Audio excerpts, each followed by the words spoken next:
మనం కొన్ని వేల సంవత్సరాలైన అనేక మంది భక్తుల జీవిత చరిత్ర గురించి మనం శ్రవణం చేస్తూ ఉంటాం, పఠిస్తూ ఉంటాం. మరి భౌతికంగా వారు లేకపోయినా వారిని మనం గుర్తుంచుకున్నాము అంటే వారు ఈ ప్రపంచంలో ఏదో సంపాదించారని కాదు, ప్రపంచంలో ఏవో పెద్ద పెద్ద పదవులు పొందారని కాదండి. భగవంతుడికి ప్రియమైన వారు కాబట్టి. అంటే దీని ద్వారా మనకి స్పష్టంగా అర్థమయ్యేది, లోకంలో మనం ఎంత సంపాదించినా, ఎన్ని పోగు చేసుకున్నా, ఎంత కీర్తి ప్రతిష్టలు తెచ్చుకున్నా అవన్నీ ఇక్కడ వదిలిపెట్టి వెళ్ళిపోయేవే. అవన్నీ ఉన్నంత వరకే మనుషులు నన్ను గుర్తుపెట్టుకుంటారు తప్ప అది పోతే మరుసటి రోజే మరుక్షణమే మళ్ళీ వాళ్ళ మధ్యలో నుంచి పక్కడికి వెళ్ళిపోతాం మనం. కానీ ఇన్ని వందల సంవత్సరాలు, వేల సంవత్సరాలైనా గుర్తుంచుకునేలాగా జీవించినప్పుడే మనం ఆ మహాత్ములలాగా సార్థకత పొందటానికి అవకాశం ఉంది. మరి వారు భగవంతుడికి ప్రియమైన వారిగా జీవించారు కాబట్టి ఆ స్థితిని పొందారు అంటే అది కేవలం వారికే సాధ్యము అని కాదండి దీని అర్థం. మనిషిగా పుట్టిన ప్రతి ఒక్కరికి సాధ్యమే. కానీ దానికి ఆ స్థితిని చేరుకోలేకపోవటానికి అనేక కారణాలు. ఒకటి తెలియకపోవటం అనేది, రెండవది తెలిసిన శ్రద్ధ లేకపోవటం, మూడవది శ్రద్ధ ఉన్నా అది మొక్కుబడిగానే ఉండటం, నాలుగవది ప్రపంచం అంటే వ్యామోహాన్ని వదలలేకపోవటం. ఇవి ఈరోజు భక్తి చేసినప్పటికీ భక్తుడు అని చెప్పుకునేటటువంటి అర్హతను మాత్రం మనిషి సంపాదించలేకపోవటానికి గల కారణం. ఈరోజు అందరూ ఆస్తికులే, అందరూ భక్తులే. కానీ ఏమంటారంటే అయినా వాళ్ళు నాస్తికులేనటండి. ఒక గురువుని శిష్యుడు అడిగారు, అదే గురువుగారు భగవంతుడు ఉన్నాడు అంటున్నారు కదా, సాక్ష్యం ఏంటి అని అడిగాడు. ఈరోజు అన్నిటికీ ప్రూఫ్లు కావాలి, సాక్ష్యాలు కావాలి, లేకపోతే నమ్మరు. సాక్ష్యం నేను చెప్పను, నువ్వు నమ్మవా అంటే నేను నమ్మనండి అని అన్నాడట. నమ్మకపోతే పోయేదేంటి? ఎవరికి నష్టం అండి అది? నమ్మని వాడికి నష్టం, భగవంతుడికి నష్టమే ఉండదు కదా. అలా కాదు, మీరు కనుక దాన్ని ఉన్నాడు అని కనుక రుజువు చేయకపోతే నాలో నాస్తికత్వం పెరిగిపోతుంది అని అన్నాడండి. అయితే నాస్తికుడు అయిపో అన్నారట. అయితే నువ్వు నాస్తికుడిగానే బతుకు అని అన్నాడట. అంటూ ఇంకో మాట గురువుగారు చెప్పుకుంటూ వచ్చారు. అయినా ఈరోజు భక్తులు అని చెప్పుకునేవారు, ఆస్తికులు అని చెప్పుకునేవారు కూడా నాస్తికులే. ఎందుకంటే భక్తులు, ఆస్తికులు అని చెప్పుకునే వారి యొక్క కర్మలలో ఎక్కడా కూడా పవిత్రత కనిపించట్లేదు, భగవంతుడు ఉన్నాడనే భయము కనిపించట్లేదు. అలాంటప్పుడు వాళ్ళు భక్తి చేసినా కూడా నాస్తికులేనట్టండి. ఈరోజు మనం ఏ శ్రేణిలో ఉన్నామో ఎవరికి వాళ్ళు ఆలోచించుకోవాలి. ఏం చేతనంటే భక్తి అనేటువంటిది భగవంతుడిని స్మరణకు తీసుకొని రావాలి. మనం చూస్తూ ఉంటాం, లోకంలో డాక్టర్ అనగానే వైద్యం గుర్తొస్తుంది, లాయర్ అనగానే న్యాయవాద వృత్తికి సంబంధించినటువంటి గుర్తొస్తాయి. ఈరోజు రేపు అందరికీ చెప్పక్కర్లేదు, సాఫ్ట్వేర్ అనగానే ఇంజనీర్లు గుర్తొచ్చేస్తారు.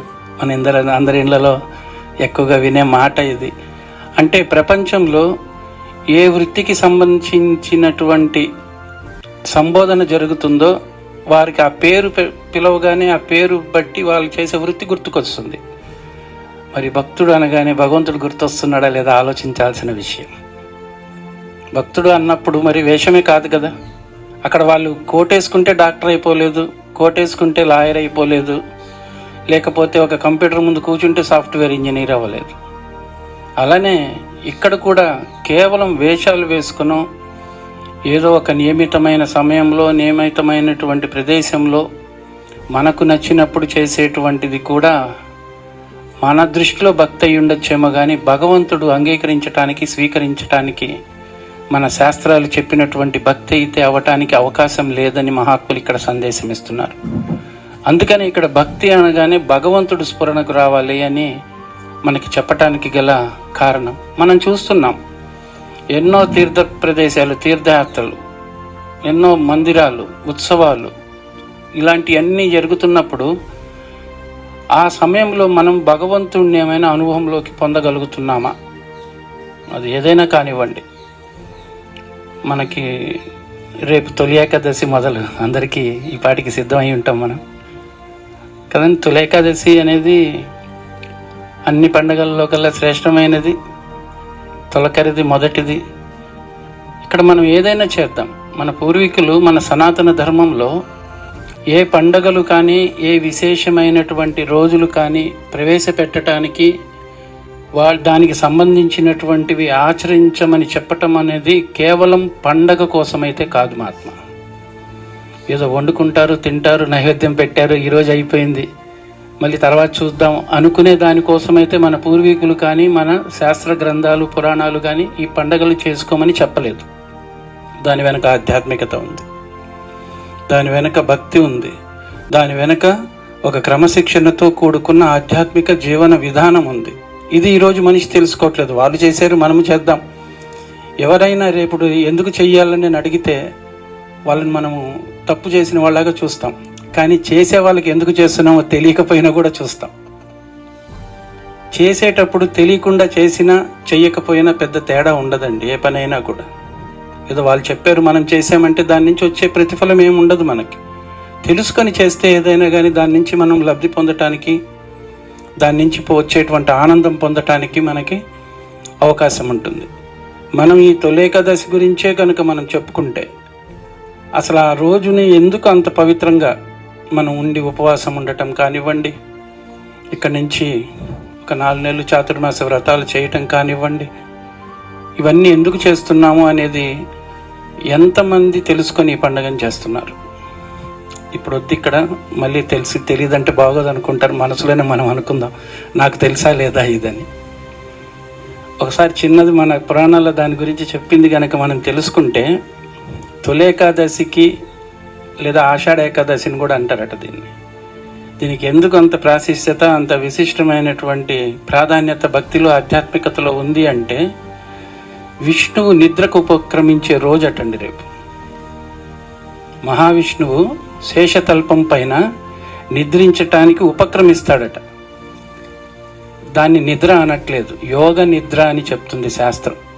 మనం పోతే నిద్ర, కానీ భగవంతుడు చేసేది ఆధ్యాత్మిక ధ్యానం, యోగ నిద్ర లేదా ఆధ్యాత్మిక ధ్యానం. ఎవరి కోసం ధ్యానం? ఈ సృష్టిని సంరక్షించటానికి. సృష్టిలో ఉన్న జీవరాశులందరూ కూడా సుఖశాంతులతో ఉండాలని చెప్పి ఒక యోగ నిద్రని పోతారటండి ఆయన. దాన్ని ఆధ్యాత్మిక ధ్యానం అని కూడా చెప్తుంది శాస్త్రం. ఎన్ని రోజులు? 4 నెలలు. అందుకే ఈ 4 నెలలే చాతుర్మాస వ్రతాలు చేయటానికి కారణం కదా. 4 నెలలే కదా చాతుర్మాస, రేపు మొదలవుతుంది. సో ఋషులు మునులు తపస్సులు చేస్తారు, తమ సామూహికంగా ప్రత్యేకంగా ప్రదేశానికి వెళ్ళి వండుకుంటారు, వేరే వాళ్ళని చాలా పవిత్రతతోటి మడితోటి వంటలు చేసుకొని తినటం కానివ్వండి, నిరంతరము భగవంతుడి యొక్క నామస్మరణ చేయటం, భగవంతుడి యొక్క సత్సంగం చేయటం, ఇవన్నీ జరుగుతాయి 4 నెలలు కూడా ఈ చాతుర్మాస వ్రతాలలో. ఆయన నిద్రపోయటానికి మొదటి రోజు తొలి ఏకాదశి, మళ్ళీ నిద్ర లేచేది 4 నెలల తర్వాత. కాబట్టి ఈ 4 నెలలు ఆయన యోగ నిద్రలో ఉంటారు, ఆధ్యాత్మిక ధ్యానంలో ఉంటారు. కాబట్టి మానవులు కూడా ఆధ్యాత్మికత భక్తిని 4 నెలల్లో పెంపొందించుకోవటానికి అది మొదలుపెట్టారు తొలి ఏకాదశి. కానీ మనం ఉపవాసం ఉంటాం, లేదా ప్రసాదంగా ఏంటంటే పేలాలు మనం చేసే దైవే కదా. వినాయక చవితి వస్తే ఉండ్రాళ్ళు, శ్రీరామనవమి వస్తే పానకం, వడపప్పు. కానీ వాటి వెనక ఏంటి అనేది ఎవ్వరము గ్రహించట్లేదు, గమనించట్లేదు. మరి 4 నెలలు కూడా ఈ మనం ఉపవాసం ఉండటం వలన, మన ఆహార నియమాలలో మార్పు చేసుకోవటం వలన, భగవద్భక్తిని నిరంతరము చెయ్యటం వలన మన మనసు ఇంద్రియాలు శుద్ధి అవుతాయి. మనం ఏకాదశి అంటేనే అక్షరంలోనే మనం గమనించవచ్చు. ఏకాదశి అంటే దశ ఏక అంటే 10 + 1 ఏంటంటే 11. అది 11 అని అర్థం. దాన్ని ఏకాదశి అని అంటున్నారు. ఎందుకన్నారు? 5 జ్ఞానేంద్రియాలు, 5 కర్మేంద్రియాలు, ఒక మనసు, వీటన్నిటినీ ఏకాగ్రతతోటి భగవంతుడి మీద దృష్టిని పెట్టి ధ్యానం చేయటం ఏకాదశి అండి. ఈ 11 కదా మనం శుద్ధి అవ్వటానికి మన దేహంలో ఉన్నవి. 5 జ్ఞానేంద్రియాలు, 5 కర్మేంద్రియాలు, మనస్సు. వీటన్నిటిని దేని మీద ధ్యానం పెట్టాలి? మనం పరమాత్మ మీద ధ్యానం పెట్టాలి. ధ్యానం పెట్టి నియమాలతోటి, భౌతికమైనటువంటి ఆహార నియమాలతోటి, ఎందుకంటే మిగిలిన 8 నెలలు కావాల్సినవి తెప్పించుకొని తింటున్నాం. ఈ 4 నెలలన్నా కొంచెం శరీరానికి కొద్దిగా నియంత్రణతోటి కనుక భోజనం పెడితే మనసు అనేటువంటిది వాటి మీదకి వెళ్లకుండా భగవంతుడి మీద మరల్చడానికి అవకాశం ఉంటుంది. ఈరోజు మనం భగవంతుడి మీద దృష్టి పెట్టలేకపోవటానికి, భక్తి అనేటువంటి దాని మీద ఆసక్తి కనబరచకపోవటానికి దేహానికి మనం ఇచ్చే ప్రాధాన్యతే కదండి. మంచి ఫుడ్ తినాలి, లేకపోతే 6 ప్యాక్ ఉండాలి, 0 సైజ్ ఉండాలి, మంచి బ్రాండెడ్ దుస్తులు ధరించాలి. పొద్దున్న లేచిన దగ్గర నుంచి ఇవి తప్ప ఏమున్నాయి జీవితంలో? ఈరోజు శరీరం గురించే కదండి. కాబట్టి ఆ శారీరక దృష్టి నుంచి భగవంతుడి మీద దృష్టి మరల్చటానికి ఉపవాసం అంటే ఏమని చెప్తుంది శాస్త్రం? ఉప అంటే సమీపం, నివాసం అంటే దగ్గరగా ఉండటం. ఎవరికి దగ్గర? తిండికి దగ్గర కాదు, లోకానికి దగ్గర కాదు, భగవంతుడికి దగ్గరగా ఉండటం. ఆ 4 నెలలు ఆహార నియమాలు పాటించటం అదొకటే కాకుండా వైజ్ఞానికంగా కూడా దీని వెనుక ఉన్నటువంటిది ఏంటంటే, తొలి ఏకాదశి అంటే వర్షాకాలం మొదలవుతుంది. మనకి వర్షాలు మొదలవుతాయి. వర్షాలు మొదలైనప్పుడు ప్రకృతిలో మార్పు సంభవిస్తుంది. అలానే ప్రతి మనిషి శరీరంలో కూడా మార్పు సంభవిస్తుంది. అరుగుదల తగ్గిపోతుంది, రోగ నిరోధక శక్తి తగ్గిపోతుంది, అంటే జీర్ణించే శక్తి తగ్గిపోతుంది. మరి జీర్ణం కానప్పుడు ఎక్కువగా తింటే అజీర్తి అయితే ఏంటి సమస్యలు? మనందరం ట్యాబ్లెట్లు వాడుతూ ఉంటాం కదా. అరగలేదని తినేస్తాం. ఈనోనో లేకపోతే ఇంకొకటి ఏవో ఇంట్లో అయితే రెడీగా ఉండే ట్యాబ్లెట్లు, పౌడర్లు అవే. అదేదో తినటమే తగ్గిస్తే రాదు కదా మనకి. తినటం మళ్ళీ వేసుకొని తాగేయటం, అరిగిపోవాలి. కాబట్టి అరుగుదల తక్కువ, జీర్ణ ప్రక్రియ తక్కువ. కాబట్టి ఉపవాసం అనేది చేస్తే మంచిదని చెప్పటానికి వైజ్ఞానికంగా ఎప్పుడైతే శరీరం తేలిగ్గా ఉంటే, ఈ మనసు అనేటువంటిది తేలిగ్గా ఉంటే భగవంతుడి మీద దాన్ని దృష్టి పెట్టడానికి, భగవంతుడి యొక్క చింతన చేయటానికి ఒక అవకాశం ఉంటుంది. కాబట్టి మనకి ఈ పండగ మొదలు పెట్టిన రోజు నుంచి ఉపవాసాలు, నియమాలు, నిష్టలతోటి ఆ ఇంద్రియాలను నిగ్రహించుకుంటూ మనసుని భగవంతుడి మీద దృష్టి పెట్టడం కోసం. అంటే దీని అర్థం భక్తిని పెంపొందించుకోవడానికి ఈ 4 నెలలు వాడుకోవాలి. మనం చేసేటటువంటి చాతుర్మాస వ్రతంలో తొలి ఏకాదశి నుంచి చిట్ట చివర ఉత్థాన ఏకాదశి అంటాం, చివరి రోజున 4 నెలలు అయిపోయాక ఆ రోజు వరకు జరిగేటువంటి కార్యక్రమం, భగవత్ కార్యక్రమాలు ఎందుకు ఎక్కువ జరుపుతాయంటే, ఈ విధమైన సాధన చేయటం వల్ల మనలో భగవద్భక్తి పెంపొందించుకోవడానికి అవకాశం ఉందటండి. మన జీవన శైలిని మార్చుకోవడానికి అవకాశం ఉందట. అలానే మనసుని, శరీరాన్ని శుద్ధిగా ఉంచుకొని పవిత్రంగా ఉంచుకునే అవకాశం అనేది కలుగుతుందటండి. అది కాక ప్రసాదము కూడా పేలాలే ఎందుకు పెడతారు అంటే, బెల్లము పేలాలంటే 3 ఉంటాయి, జొన్నలు, రైస్, రాగి, ఏవైనా. ఎందుకంటే అది అరుగుదల కలగజేస్తుంది. మనం గమనించాల్సింది, మనకు జరుపుకునే పండగలలో ప్రసాదాలు కూడా ఆరోగ్యానికి సంబంధించినవే. శ్రీరామనవమికి ఎందుకండి పానకము మనము వడపప్పు ఇచ్చేది? ఎందుకంటే శ్రీరామనవమి కళ్యాణం జరిగేది మండు టెండలు, మిట్ట మధ్యాహ్నం కదండి. ఆ వేడిని తట్టుకోవడానికి ఆ పానకం అనేది వేడి తగ్గిస్తుంది, వడపప్పు చల్లదనాన్ని ఇస్తుంది. అందుకోసం అది ప్రసాదం. అంతే తప్ప ఏదో గుడ్డిగా ఇవన్నీ ప్రవేశపెట్టలేదు మన పూర్వీకులు. అంటే ఆ వాతావరణానికి ఆ ప్రసాదము, ఆ వాతావరణం ద్వారా ప్రతికూల పరిస్థితులు ఏవైతే మన శరీరం మీద ప్రభావం చూపిస్తాయో వాటిని న్యూట్రలైజ్ చేస్తాయి, వాటిని తగ్గిస్తాయి. పేలాలు కూడా అదేనండి, బెల్లము, అది నువ్వులు వాడి కలిపి చేసి తినేటువంటిది కూడా అరుగుదల శక్తిని పెంచుతుందట. మామూలుగా అయితే తినం కదా, ఏదైనా దేవుడి పేరు చెప్తేనే, అది భయమో లేకపోతే కోరికో ఏదైనా కానివ్వండి. కాబట్టి వింటారు. కాబట్టి భక్తి పేరుతోటి ఇవన్నీ ప్రవేశపెట్టారు. ఎందుకంటే ఒక క్రమశిక్షణతో కూడుకున్నటువంటి ఆధ్యాత్మిక జీవనం జీవించటానికి. మనిషి దేహం మీదనే దృష్టి పెట్టి దేహమే తానని అసురభావంతో ఈరోజు ప్రపంచంలో జీవిస్తున్నాడు. దేహం నేను అనుకునేటువంటి వాళ్ళందరూ అసురులు అంటుంది శాస్త్రం. అసురులు అంటే రాక్షసులు. దేహభావన ఉన్న వాళ్ళు ఎవరు అంటే అసురులు. ఆత్మభావం ఉన్న వాళ్ళే భక్తులు, మహాత్మ.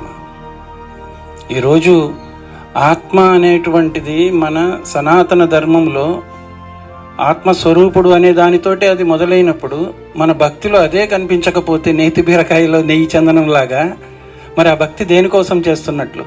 ఇందాకే చెప్పుకున్నాం, భక్తి అనేటువంటిది భగవంతుని స్ఫురణకు తేవాలి. జ్ఞానం అనేటువంటిది ఆ భగవంతుని నేనే అనేటువంటిది గుర్తు చేయాలి. అందుకని ఆధ్యాత్మికతలో మనిషి భక్తి చెయ్యాలి అంటే భక్తి, జ్ఞానము, వైరాగ్యం. ముందు భక్తి, తర్వాత జ్ఞానము, తర్వాత వైరాగ్యం. ఈరోజు ఈ 3 కూడా చేస్తున్నామని చెప్పుకునేవారే తప్ప దాని ద్వారా ఏదైతే మహనీయులు, మహాత్ములు సాధించారో, ఏది సాధించమని మనకి ఇన్ని ఉపనిషత్తులు, వేదాలు, గ్రంథాలు, గురువులు అవతరించి బోధించారో దాని ఫలితాన్ని పొందేవారు మాత్రం బహు కొద్దిమందే. ఎందుకంటే అర్థం చేసుకుంటేనే, అవగాహన చేసుకుంటేనే దాని ఫలితాన్ని మనం పొందగలుగుతాం. ఇప్పుడే చెప్పుకున్నాం, తొలి ఏకాదశి ఇది తెలుసుకొని చేయండి. తొలి ఏకాదశి ఎందుకు పుణ్యం రాదు మనకి? నిజంగా ఈ 4 నెలల్లో రేపటి నుంచి మొదలు పెట్టాక తలస్నానాలు చేసి, ప్రసాదాలు చేసి, చివరి రోజు నాలో ఏమైనా మార్పు వచ్చిందా? వస్తే మన తొలి ఏకాదశి సక్సెస్ అయినట్టు. నా గుణాలలో, నా ప్రవర్తనలో, నా ఆలోచనలలో, నా జీవన విధానంలో, నాకు భగవంతుడి యందు ఉండే దృక్పథంలో, వీటిలో పరివర్తన వస్తేనే మనం చేసేవన్నీ సక్రమంగా చేసినట్టండి. సక్రమంగా చేస్తే ఏ ఫలితమైతే పొందుతారని మన పురాణాలు, ఇతిహాసాల్లో చెప్తున్నారు, ఆ ఫలితాన్ని మనం పొందగలుగుతాం. ఎందుకంటే ఈరోజు అందరూ అనుభవంలోకి తెచ్చుకోకుండా చెప్పేవారు, భగవంతుడి గురించైనా, లోకంలో విషయాల గురించైనా. కానీ మన పూర్వీకులందరూ కూడా అనుభవంలోకి వచ్చాక మనకి చెప్పారు. మనం చెప్పే మాటలకు విలువ లేకపోవడానికి, పూర్వీకులు, అవతార పురుషులు, గురువులు చెప్పే మాటకి విలువ ఉండటానికి కారణం ఏంటంటే వాళ్ళు ఆచరించాక చెప్పారు. మనమేమో చెప్పేసి ఆచరించకుండా వదిలేస్తున్నాం. ఇదే తేడా. ఈ మాటకి విలువ లేకపోవడానికి వాళ్ళు చెప్పింది ఇన్ని వందల వేల సంవత్సరాలైనా భగవద్గీత ఎందుకు అంత గొప్ప గ్రంథం అండి? ఎందుకంటే తను ఆ స్థితిని పొంది బోధించాడు. వశిష్ఠ గీత ఎందుకు అంత గొప్పది అంటే వారు ఆ మార్గంలో ఉంటూ బోధించారు. ఈరోజు చెప్పే వాళ్ళ మాట ఎవరు వినకపోవడానికి, ఉదాహరణ తండ్రుల మాట, తల్లిదండ్రుల మాట పిల్లలు వినకపోవడానికి. ఎందుకంటే మనం ఆచరించట్లేదు కాబట్టి వాళ్ళు వినట్లేదు. అదే మనం ఆచరించామనుకోండి, ఆ మాటకి చాలా విలువ ఉంటుంది, దానికి ప్రభావం కూడా ఉంటుంది. అందుకే ఈరోజు భక్తి అనేటువంటిది తేలికైపోయింది. మహాత్మ చాలా విలువ లేకుండా చేసేటువంటిది భక్తి అయిపోయింది ఈరోజు. దానికి సరైనటువంటి విలువ, గుర్తింపు ఇవ్వకుండా ఈరోజు భక్తి చేస్తున్నాం. ఏదో మొక్కుబడిగా చేసేస్తున్నాం మనం. చెప్పండి, ఈరోజు పుణ్యక్షేత్రాలకు వెళ్తున్నారు ఎంతమంది? ఎందుకు వెళ్తున్నారు? ఏమన్నా అడిగితే ఫ్రెండ్స్ తోటి వెళ్తే మాకు సెలవులు వచ్చాయి కాబట్టి మేము పలానా చోటుకి వెళ్ళాం, అరుణాచలం వెళ్ళాం, ఇంకో చోటుకి వెళ్ళాం, అంతే తప్ప దేవుడి మీద ప్రేమతోటి అక్కడికి వెళ్తే నాకు ఎవరినైతే నేను రూపాన్ని చూస్తున్నానో, ఏ నామాన్నైతే ఉచ్చరిస్తున్నానో అది అనుభూతి చెందటం కోసం నేను వెళ్ళాను తీర్థయాత్రలకు అని ఒక్కరిని చెప్పమనండి. ఈరోజు ప్రపంచంలో మనం అక్కడికి వెళ్తే ఆ భగవంతుడి యొక్క అనుభూతిని మనం పొందగలగాలి, ఆయన ఉనికిని మనం గుర్తించగలగాలి. అది నిజమైనటువంటి భక్తి. ఆ స్వరూపానికి నా స్వరూపానికి తేడా లేదని ఆ తర్వాత మనకి జిజ్ఞాస కలగాలి. ఇందాక మహాత్ములు ముముక్షువుల గురించి చెప్పుకుంటూ వచ్చారు. అంటే భగవంతుడు అంతటా ఉన్నాడు, అది నేనయ్యున్నాను అనేది జ్ఞానం. ఈ జ్ఞానం నిలబడాలంటే వైరాగ్యం ఉండాలి. ఆసక్తి ప్రపంచం మీద కాదు, ఆసక్తి పారమార్థిక మీద, ధర్మం మీద, సత్యం మీద ఉండాలి. మళ్ళీ ఒక ప్రశ్న ఉదయించవచ్చు మనకి, ఈ మాటలు చెప్తే, సంసారం వదిలేయాలా అండి అని. వదలమని ఎవరు చెప్పట్లేదు. ఈ సంసారాన్ని కూడా భగవత్ స్వరూపంగా చూడండి. ఉన్నది ఒక్కడే అయినప్పుడు, అందరిలో ఉన్నది ఒక్కడే అంటే ఇక వేరే ఎక్కడ ఉంది? ఎప్పుడైతే మనం అందరినీ కూడా ఆ దృష్టితో చూస్తామో, మరి మనుషుల మధ్య వైషమ్యాలు ఎక్కడైనా ఉంటాయా? వైరుధ్యాలు ఉంటాయా? ఈర్ష్య, ద్వేషాలు, అసూయలు ఉంటాయా? ఈరోజు 4 గోడల మధ్య బతుకుతున్నారు కానీ 4 మనసులు మాత్రం కలవట్లేదండి కదండి. మనుషులు 4 గోడల మధ్య కలిసే ఉంటున్నారు, శరీరాలు కలిసి ఉంటున్నాయి, కానీ మనసులు కలిసి ఉన్నాయంటే గ్యారంటీ అయితే చెప్పలేము మనం. అది మాత్రం ఖాయం. ఉండకపోతే బాగోదు, పక్క వాళ్ళు ఏమనుకుంటారో, అరే వీళ్ళు విడిపోయారు అనుకుంటారు, ఇలాంటి భావనతో కలిసి ఉండే వాళ్ళు ఎక్కువ ఉన్నారు. కానీ ఇష్టపూర్వకంగా కలిసి ఉండే వాళ్ళు ఎంతమంది ఉన్నారు? ఇది ఈరోజు పరిస్థితి. మరి ఈ ఐకమత్యం, ఈ ఏకత్వం, ఈ భౌతికమైనటువంటి వాటిని సమకూర్చుకోవటం ద్వారా, భౌతికమైన వాటి కోసమే భగవంతుని ఆశ్రయించడం ద్వారా రాదండి. ఇది ఆధ్యాత్మికత ద్వారా, జ్ఞానం ద్వారా మనం చేసే భక్తి జ్ఞానంగా మారాలి. మనం చేసే పండుగలు ఇందాకే చెప్పుకున్నాం. తొలి ఏకాదశి అనేది కూడా ఈ 4 నెలల్లో ఆత్మ విచారణ జరగాలటండి. భక్తి చేస్తూ అసలు నేను ఎవరిని, ఇందాక మహాత్ములు వాటి గురించి చెప్పుకుంటూ వచ్చారు. ఎవరిని నేను ఎవరిని అంటే దేహం అనుకుంటున్నాం మనం. నిజంగా నేనే దేహం అయితే, నాదే దేహం అయితే, ఈరోజు ప్రపంచంలో నేను ఒక వస్తువుకి కనుక యజమాని అయితే, ఆ వస్తువుకి ఏదైనా నష్టం జరిగితే దాన్ని బాగు చేసే శక్తి కూడా ఎవరికైతే ఉంటుందో వాళ్ళే యజమాని కదా. యజమాని ఎవరిని అంటారు? ఒక వస్తువు నా దగ్గర ఉన్నప్పుడు దానికి ఏదైనా తేడా వస్తే దాన్ని మళ్ళీ నేను బాగు చేయగలగాలి. మరి ఈ శరీరానికి ఏదైనా వస్తే మనం బాగు చేయగలుగుతున్నామా? బాగుపడుతుందా? పోనీ నమ్మకం ఉందా? మరి ఎలా యజమాని అవుతాం మనం? ప్రతి ఒక్కరికి తెలుసండి నేను దేహం కాదని. కానీ మన దృష్టి దాని మీద పెట్టం. ఎందుకంటే బతుకుతుందే దేహం కోసం కాబట్టి భక్తి కూడా దేహం కోసమే చేస్తున్నాం. మందిరానికి వెళ్ళినా, గురువు దగ్గరికి వెళ్ళినా, ఏది వెళ్ళినా శరీరానికి వచ్చినవి పోగొట్టమని కోరుకుంటున్నాం, కానీ శరీరమే లేకుండా కావాలని ఎంతమంది కోరుకుంటున్నాం మనం? భక్తి ముక్తి కోసం అని చెప్పి మన గ్రంథాలు చెప్తున్నాయి, గురువులు చెప్తున్నారు. మనం చేసే భక్తి ముక్తి వైపు వెళ్ళాలి అని చెప్పి, మరి ఆ ముక్తి కోసమే అయితే ప్రపంచంలో ఏ వచ్చినా స్వీకరించాలి. అంతేగాని నాకు నచ్చినవి కావాలనుకుంటే అది జరిగే పని కాదండి. ఎందుకంటే మనం పూర్వజన్మలో చేసుకున్నవే ఈరోజు అనుభవిస్తాం, కొత్తవేవి రావు. ఇది మనం టేక్ ఇట్ గ్రాంటెడ్. పూర్వజన్మలో మనం ఏదైతే చేసుకున్నామో అదే ఈ జన్మలో మనకి లభిస్తుంది తప్ప కొత్తగా ఏది వచ్చి చేరే ప్రశ్నే లేదు.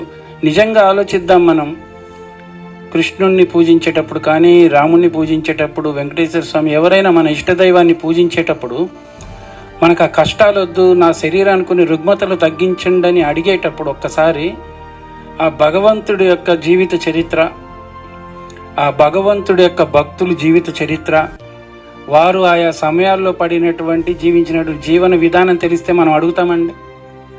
ఓ మహత్తులు ఇదే అంటారు, నువ్వు రాముడి దగ్గరికి వెళ్ళి నాకు ఈ కష్టం పోగొట్టు, నాకు ఈ దుఃఖం పోగొట్టు అంటావు. ఆయనే ఆ కష్టాలు పడి అడుగు పాలయ్యాడు, నీకేమిస్తాడు ఆయన? ఆలోచించండి ఒకసారి. ఇస్తాడు. ఏమిస్తారు రాముడు మనకి? తట్టుకునేది ఎలాగా అని అడిగితే చెప్తారు.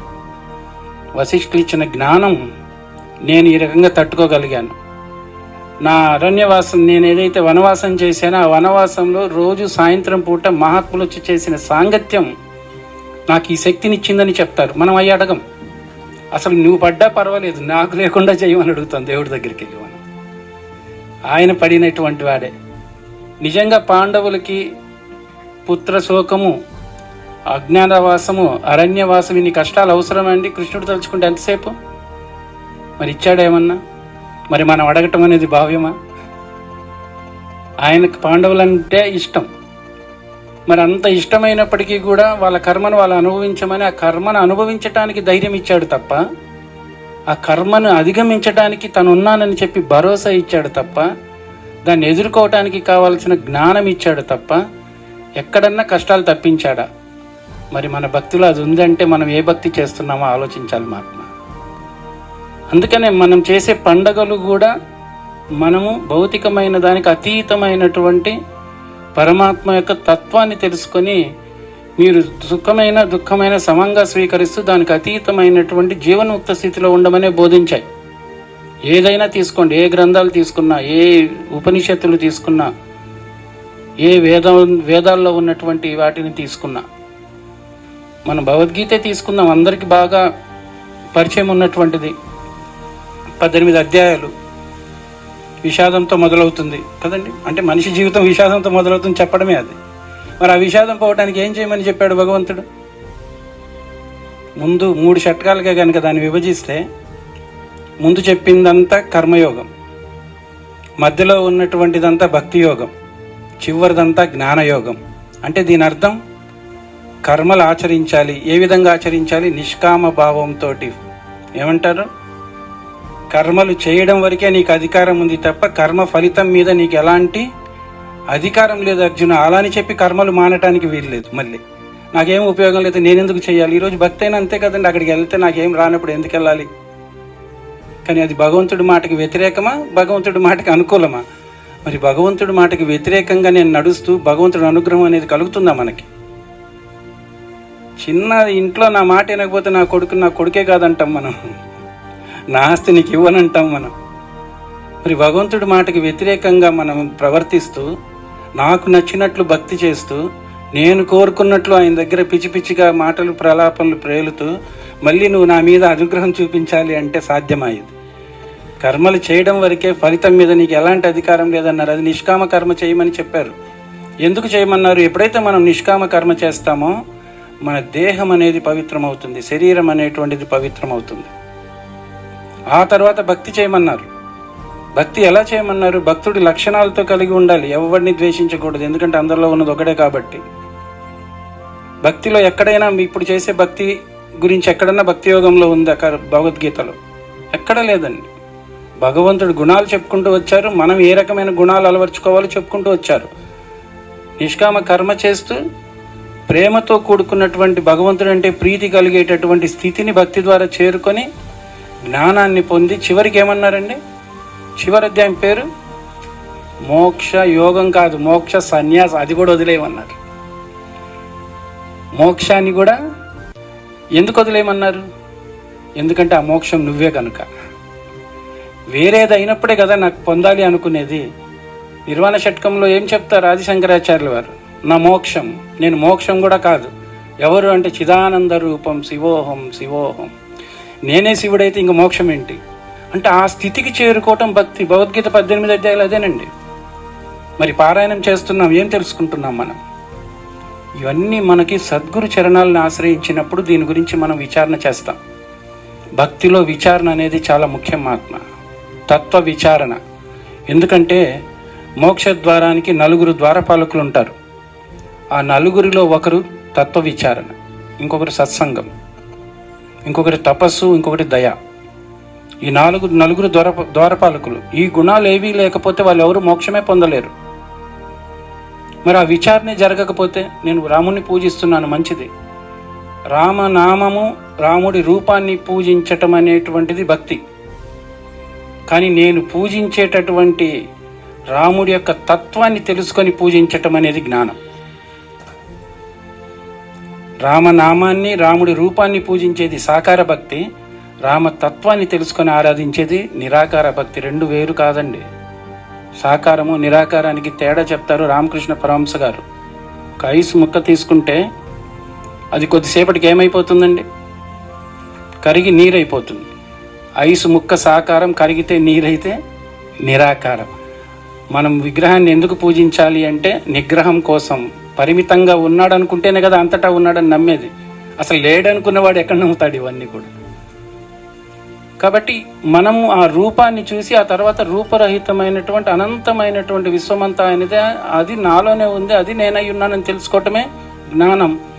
అదే మోక్షానికి కారణం. అందుకే నేనెవరు అనేటువంటి విచారణ. రమణ మహర్షి గారు ఏం చెప్పేవారు? జూనియర్ నాన్నగారు ప్రవచనాలు మీకు అందరికీ అన్ని అనుభవమే. నేనెవరు తెలుసుకోమనే కదా. మరి ఏం తెలుసుకున్నామో అనే దానిలో మనం ఎప్పుడైతే ప్రశ్నించుకుంటామో, ప్రశ్నించుకొని నేనెవరో తెలుసుకుంటే ప్రయోజనం లేదు. ఇందాక అనుకున్నాం, నేనెవరో, నేను దేహం కాదనైతే ప్రతి ఒక్కరికి తెలుసండి, కానీ నేను ఎవరో తెలియదు. అది సమస్య. ఎందుకు దేహం కాదని ప్రతి ఒక్కరికి తెలుసని చెప్పడం జరుగుతుందంటే, మనకి 3 అవస్థలు ఉంటాయి. ప్రతి మనిషి మనం 3 అవస్థలకు లోనవుతాం. జాగ్రత్త, స్వప్న, సుషుప్త. జాగ్రత్త అంటే మేల్కొని ఉండటం, ప్రతి జీవి ఎవరైనా. తర్వాత కలలు, తర్వాత గాఢ నిద్ర, దాని సుషుప్త అని చెప్తుంది శాస్త్రం. స్వప్నావస్థ, జాగ్రత్త అవస్థ, స్వప్నావస్థ, సుషుప్త అవస్థ. చూడండి, మనము పనులు చేసుకునేటప్పుడు మేల్కొని ఉంటాం. పడుకున్న వెంటనే నిద్ర పట్టక కలలు వస్తాయి. కానీ ఆ కలలు నాకు గుర్తుంటాయి కదా. కల వచ్చాక చెప్తాం కదా, చెడు కల అయితే చెడు, మంచిదైతే మంచిది, ఇలా వచ్చింది అని. కానీ ఆ తర్వాత గాఢ నిద్ర పడుతుంది. గాఢ నిద్ర పట్టాక కూడా మనం చెప్తామా లేదా, ఈరోజు భలే నిద్ర పట్టిందండి, ఏం ఆనందం అనిపించింది అంటామా లేదండి? ఈ సహజం ఇది. అంటే మెలకువగా ఉన్నప్పుడు నాకు శరీరం పనిచేస్తుంది, మనసు పనిచేస్తుంది. స్వప్నంలో ఉన్నప్పుడు శరీరం పనిచేయదు, మనసు పనిచేస్తుంది. కానీ గాఢ నిద్రలో ఉన్నప్పుడు ఏది పనిచేస్తుంది? ఈ 2 పనుకున్నాయి కదా. అదే నేను. కానీ అదే నేను అనేటువంటి ఒక స్థిరమైన, దృఢమైనటువంటి అనుభవంలోకి రావాలి అంటే గురువు కావాలి కదా. 3 నేను గాఢ నిద్రలో కూడా మరి ఎవరు చెప్తున్నారు నువ్వు బాగా నిద్రపోయావని? ఎవరని చెప్పారా ఏంటండి? నేనే అంటున్నాను, భలే పట్టింది ఈరోజు, ఎప్పుడు పట్టలేదు, నిజంగా ఇంత ఆనందం ఎప్పుడు రాలేదు నాకు. మనమే చెప్తున్నాం. అంటే ఈ 3 అవస్థల్ని ఏదైతే గమనిస్తుందో, అనుభవిస్తుందో అదే నేను, అదే ఆత్మ, అదే పరమాత్మ, అదే ఆ చైతన్యం. ఇది కేవలం తెలుసుకోవటం వరకే, కానీ దీన్ని అనుభవంలోకి తెచ్చుకోవాలి. చక్కెర తీయగా ఉందని అందరూ చెప్తారండి, కానీ తిన్నవాడిని అడిగితే చెప్పే విధానం వేరుంటుంది. చక్కెర తీయగా అందరూ చెప్పేస్తాం, కానీ తింటే వచ్చే అనుభవం మాత్రం దాన్ని స్వీకరించిన వారే. అటు భగవంతుడు అంతటా ఉన్నాడు, ఆయన ఉన్నాడు అని అందరూ చెప్తారు, శాస్త్రాలు చెప్తున్నాయి, గురువులు చెప్తారు. కానీ అది నువ్వై ఉన్నావు అని అనుభవంతో చెప్పేవారే ఆచార్యులు. మన వేదం ఏం చెప్తుందండి? మాతృదేవోభవ, పితృదేవోభవ, ఆచార్య దేవోభవ, గురుదేవోభవ కాదండి.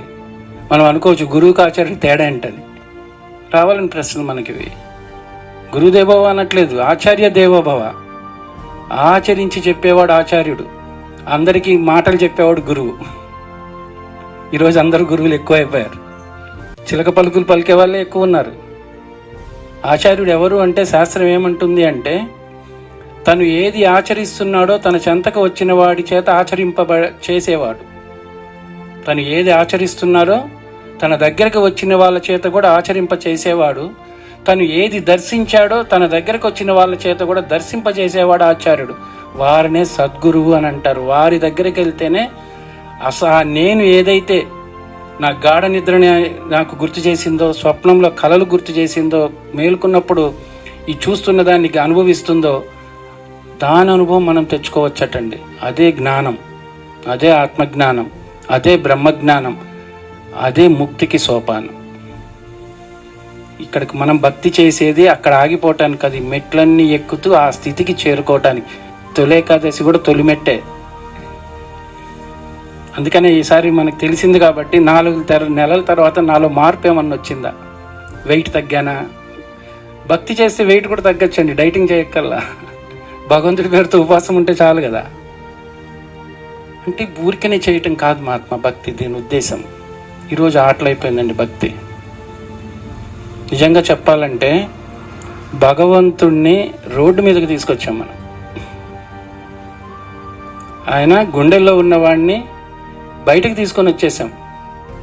వాస్తవంగా మనం మందిరానికి వెళ్ళినా, గుడికి వెళ్ళినా ఎందుకు వెళ్తున్నామంటే, ఆ గుడిలో ఉన్నవాడు నా గుండెల్లో కూడా ఉన్నాడనే సంగతి తెలుసుకోవటానికి.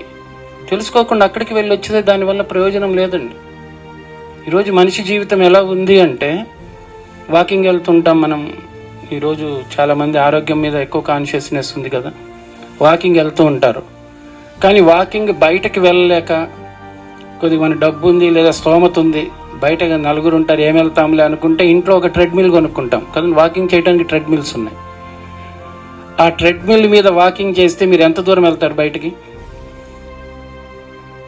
అక్కడే నడుస్తుంటారు. ఈరోజు మనిషి జీవితం కూడా అదే మహాత్మ. ట్రెడ్మిల్ మీద బతుకుతున్నాము తప్ప నిజంగా బయట ప్రపంచంలో బతకట్లేదు. మనం నడుస్తున్నాం కానీ ఒక్క అడుగు కూడా ముందుకెళ్ళట్లేదు. ఎందుకంటే అక్కడక్కడే కదా నడవడం. అది జీవితం అదే అయిపోయిందండి. కారణం సత్యం తెలియకపోవటం వలన, అసలు ఈ జీవితం ఎందుకు వచ్చిందో తెలుసుకోకపోవటం వలన, మిగిలిన పశుపక్షాదులు లాగానే నిద్రిస్తూ భోగిస్తూ తనువు చాలిస్తూ ఇదే జీవితం అనుకుని దాని వెంటనే బతకటం వలన. మరి దానికి అదే నా జీవితం. అవి జంతువులు చేస్తున్నాయి, పశువులు చేస్తున్నాయి, నిద్రిస్తున్నాయి, భోగిస్తున్నాయి, కంటున్నాయి, పోతున్నాయి. మనిషి అదే చేస్తే ఏంటి మనిషికి ప్రత్యేకత?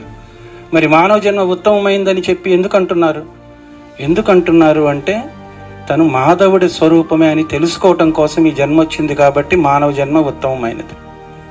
మనిషికి ఒక్కడికి వివేకం ఉంది. ఏది మంచి ఏది చెడు అని గుర్తించేటువంటి బుద్ధి ఎవరికి ఉంది అంటే మనిషికే ఉందండి. ఈ లోకంలో స్థూలంగా మూడు రకాల జీవులు ఉంటారు: కర్మజీవులు, భోగజీవులు, బుద్ధిజీవులు. కర్మజీవులు, భోగజీవులు, బుద్ధిజీవులు. కర్మజీవులు ఏవి అంటే పశుపక్షాదులు, మిగిలిన జీవరాశులన్నీ. అవి కేవలం కర్మ అనుభవించటానికే ఆ జన్మ. చూడండి, కుక్క పోయే వరకు కుక్కలాగే ఉంటుంది, దాని అలవాట్లు మారవు. అంతదాకా ఎందుకు మనమే గుర్తు తెచ్చుకుంటే. మా చిన్నప్పుడు మేము వినేవాళ్ళం. ఈరోజు ఆ ధైర్యం కూడా తల్లిదండ్రులు లేదు, పిల్లల్ని అనే ధైర్యం. వీడికి బుద్ధి మారదురా, పుడకలతోనే పొద్దు, పుట్టినప్పుడు వచ్చిన బుద్ధి అనేవారు. ఆ తిట్టే ధైర్యం ఇప్పుడు లేదు కాబట్టి ఆ మాటలు కూడా గుర్తురావు మనకి. అంటే పుట్టినప్పుడు వచ్చిన బుద్ధి పుడకలతోనే పొద్దండి, ఇంక వీడు మారడు అని చెప్పడం. మారంది ఏదంటే పశువు అండి, మారంది ఏదంటే జంతువు. పశుపక్షాదులు పుట్టుతో వచ్చినాయి, పోయే వరకు మారవు, పుడకలతోనే పోతాయి. కాబట్టి అవన్నీ కర్మజీవులు అటండి. భోగజీవులు ఎవరు అంటే దేవీ దేవతలు. పుణ్యం చేయటం వలన మనం ఏదైతే కర్మలు చేసేటప్పుడు పుణ్యం ఏదైతే చేస్తామో దానివల్ల దేవీ దేవతల జన్మ వస్తుంది. వాళ్ళు అక్కడ భోగాలే. స్వర్గం అంటే ఏంటో మనందరికీ సినిమాల్లో కానీ ఏదో తెలుసు కదండి. రంభ, ఊరసి, మేనక, డ్యాన్సులు, ఏం కావాలంటే అది ఎంజాయ్. అంటే అక్కడ అనుభవించటమే తప్ప అక్కడ యోగం అనేది లేదు. కానీ భూమి మీద పుట్టిన మానవుడు మాత్రమే బుద్ధిజీవి. బుద్ధిని ఉపయోగించి తను ఎక్కడి నుంచి వచ్చాడో, ఎందుకు వచ్చాడో, ఎక్కడికి వెళ్ళాలో తెలుసుకునే వివేకాన్ని కలిగినటువంటి వాడు. అందుకే ఎవరైనా తప్పు చేసినా ఎలాంటి అలా వీడికి బుద్ధి లేదురా అంటాం మనం. ఆ బుద్ధి ఉన్నవాడు మనిషి, కానీ బుద్ధి ఉన్నవాడులాగా బతకకుండా జీవించే జీవి కూడా మానవుడే. ఇది ఈరోజు చాలా శోచనీయమైనటువంటి విషయం. కారణం, భక్తి కేవలం అవసరాలకే చేయటం వలన. అసలు భక్తి అవసరానికి చేసేది కాదండి. మానవ జన్మకు అవసరమే భక్తి, మానవ జన్మకు అవసరమే భగవంతుడు. కానీ మనిషి బతకటానికి ఒక వస్తువులాగా ఈరోజు మనం వాడుకుంటున్నాం దేవుణ్ణి. గురువుగారు చెప్తూ ఉంటారు, ఈరోజు ప్రపంచమంతా నా చేతిలోనే ఉందండి. విషయాలు తెలియాలన్నా, పనులు చేయాలన్నా కదండి, సెల్ ఫోన్ ఏదైనా కానివ్వండి, ఇంట్లో కూర్చొనే. వంట చేయలేదు, ఏమన్నా చేద్దామా, స్విగ్గీకి ఆర్డర్ ఇచ్చేద్దాం. ఈరోజు అలానే తయారైంది. చిన్న మధ్య నవ్వొచ్చేదైనా వాస్తవం అది. పెళ్లి చూపులకి వెళ్తే వాళ్ళ ఒక అమ్మాయిని అడిగారట, మీ అమ్మాయికి వంట వచ్చాని అడిగారట. తల్లి చెప్పిందటండి, రాదండి, కానీ స్విగ్గీ ఆర్డర్ అయితే బాగా పెడుతుందండి. వంట రాదు, కానీ తినడానికి ఏర్పాట్లు మాత్రం బాగా చేస్తాం, ఎందుకంటే మన చేతులు అన్నీ ఉన్నాయి కాబట్టి. ఈరోజు సరుకులు తేవడానికి బయటకు వెళ్ళట్లేదు. బ్లింకిట్ అంటే 2 నిమిషాల్లో మన ఇంట్లో ఉంటుంది. అందుకే బయట ఏం జరుగుతుందో తెలియదు, బయటకు వెళ్తే ఏం చెయ్యాలో తెలియదు. ఈరోజు మనిషి బయట బతకలేకపోవడానికి కారణం ప్రపంచంలో ఎలా ఉండాలో, వ్యవహరించాలో అనేటువంటిది అవగాహన లేకపోవటం వల్ల, అన్నీ కూర్చున్న చోటనే చేసుకోవటం వల్ల. కాబట్టి అరచేతిలోనే ప్రపంచం ఉంది ఈరోజు. కానీ దానివల్ల ఏమన్నా మనం లాభం పొందుతున్నామంటే లాభం కంటే నష్టమే ఈరోజు జరుగుతుంది. మనం వ్యక్తులతో మాట్లాడటం తగ్గించేశాం, మనుషులతో సంబంధాలు లేకుండా పోయినాయి. సంబంధం కేవలం ఆర్థిక సంబంధమే. అవసరం ఉంటేనే మాట్లాడతాం, అవసరం ఉంటేనే వాళ్ళతో కలుస్తాం. ఇది ఈరోజు మనుషుల మధ్య సంబంధాలు, మానవత్వ విలువలు పోయాయి. అసలు ఎందుకు బతుకుతున్నామా అనేది కూడా ఆలోచన లేకుండా ఈరోజు మనుషులు బతుకుతున్నారు. ఎందుకంటే ఆ బుద్ధిని సక్రమంగా సరిగా మనం ఉపయోగించుకోకపోవటం వల్ల. ఎప్పుడైతే దాన్ని ఉపయోగించుకోగలుగుతామో ఆ మానవుడు మాధవుడు అవుతాడని. భగవంతుడు ఎక్కడో లేడు, తనే భగవంతుడు. ఇందాకే చెప్పుకున్నాం, మనం చేసే భక్తి వలన మనకి భగవంతుడు స్ఫురణకు రావాలి. ఆ భగవంతుడు నేనే అనేటువంటిది జ్ఞానం ద్వారా తెలుసుకోవాలి. ఇది నిజమైన భక్తి. అది మానవ జన్మని సార్థకత పరుచుకోవటానికి మనం చేసే భక్తి పరిపూర్ణమైనట్లు, జన్మని కూడా సార్థకపరుచుకున్నట్లు. సంపాదన ఏముందండి, ఈరోజు రేపు ప్రతి ఒక్కరు సంపాదిస్తున్నారు. కొన్ని ఎంత సంపాదిస్తే ఏం తీసుకెళ్తాం చెప్పండి? మన వెనక అన్నీ వదిలి వెళ్ళేవే కదా. మన వెనకున్న వాళ్ళు అనుభవిస్తారు, ఆ వెనక ఉన్న వాళ్ళు నేను సంపాదించిందే అనుభవిస్తారు. కానీ సంపాదించటానికి నేను చేసినటువంటి కర్మల ఫలితాన్ని మాత్రం మళ్ళీ అనుభవించరు మహాత్మా. నేను అప్పు చేసి 10 కోట్లు సంపాదిస్తే 10 కోట్ల ఆస్తి కావాలి, కానీ అప్పును తీర్చడానికి పిల్లలు కూడా ముందుకు రారు. అది రాకపోవడం వల్లనే కదా రత్నాకరుడు వాల్మీకి అయ్యాడు కదండి. మనందరూ రామాయణం ఎలా వచ్చింది? కుటుంబం కోసం దొంగతనాలు, హత్యలు అన్నీ చేస్తున్నాడు. నారదుడు అన్నాడు, నువ్వు చేసే దానివల్ల పాపం అనే కర్మ పెరిగిపోతుంది, నువ్వు చాలా దుఃఖం అనుభవించాల్సి వస్తుంది దాన్ని. కాబట్టి ఈ పాపంలో కూడా మీ వాళ్ళు వాటా తీసుకుంటారేమో అడిగిరమ్మంటాడు. నువ్వు సంపాదించే డబ్బు కావాలి, కానీ నీ పాపం మాకు వద్దంటారు. అప్పుడు ఆయన వైరాగ్యం వచ్చి వాల్మీకి అయ్యాడు. కానీ ఈరోజు ఎవరికి వైరాగ్యాలే రావట్లేదు. అందుకే భక్తి కూడా నిలబడట్లేదు. భక్తితో పాటు జ్ఞానము, జ్ఞానంతో పాటు వైరాగ్యం రావాలి మహాత్మ. వైరాగ్యం అంటే వదిలేయటం కాదు, విషయాల మీద ఆసక్తి లేకుండా ఉండటం. జరిగేది జరగనివ్వండి అంతే, అంతే తప్ప అన్నీ వదిలేసి వెళ్ళటం కాదు. మరి నా బాధ్యత ఉంది కదా, కుటుంబం పోషించాలి. వదిలి వెళ్ళేది వైరాగ్యత కాదు. లేని వాటిని నెత్తి మీద పెట్టుకొని అవసరం లేనిటువంటి వాటిలో కూరుకుపోవటం అనేది వైరాగ్యం లేకపోవటం.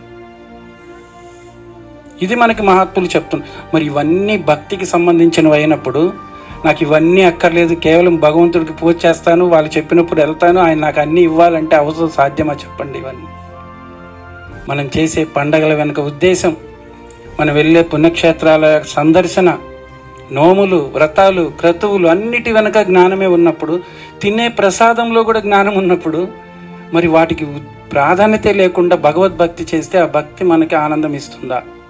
ఈరోజు అందుకే ఎన్ని పుణ్యక్షేత్రాలు వెళ్ళినా, ఎన్ని రకాల ఉపవాసాలు చేసినా మనిషికి శాంతి అనేది, సుఖం అనేది, ఆనందం అనేది మాత్రం ఎడారిలో ఎండమావే అయిపోయింది.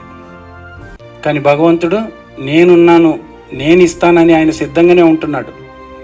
కానీ ఆయన గుర్తించేటటువంటి బుద్ధి మనిషికి ఈరోజు ఈ మాయ కమ్మేయటం వలన దాన్ని గుర్తించలేకపోతున్నాడు.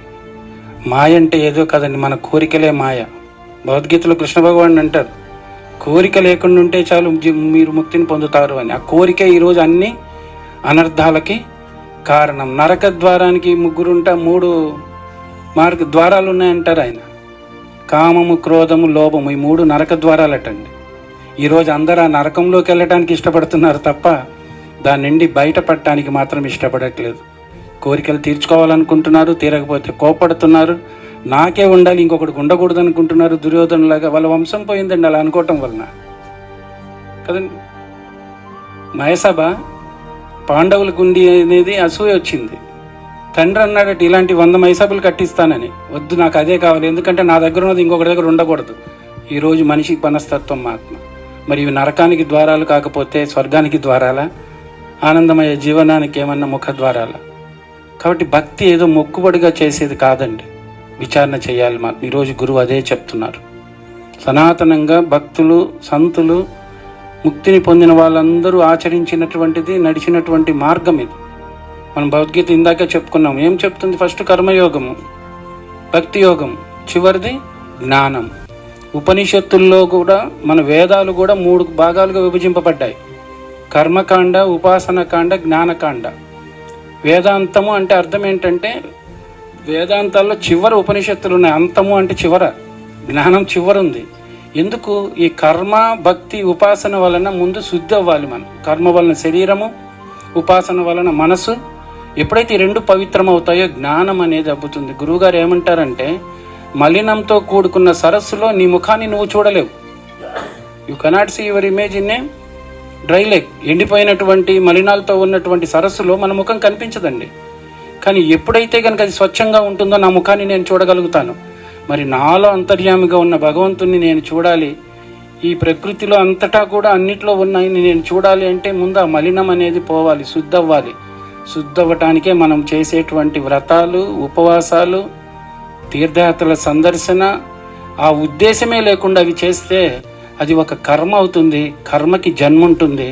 కానీ భక్తి, ముక్తి కోసం ఇది మనం తెలుసుకోగలిగితే మనంత అదృష్టవంతులు. మనం అదృష్టవంతులమే, తెలుసుకున్నాం.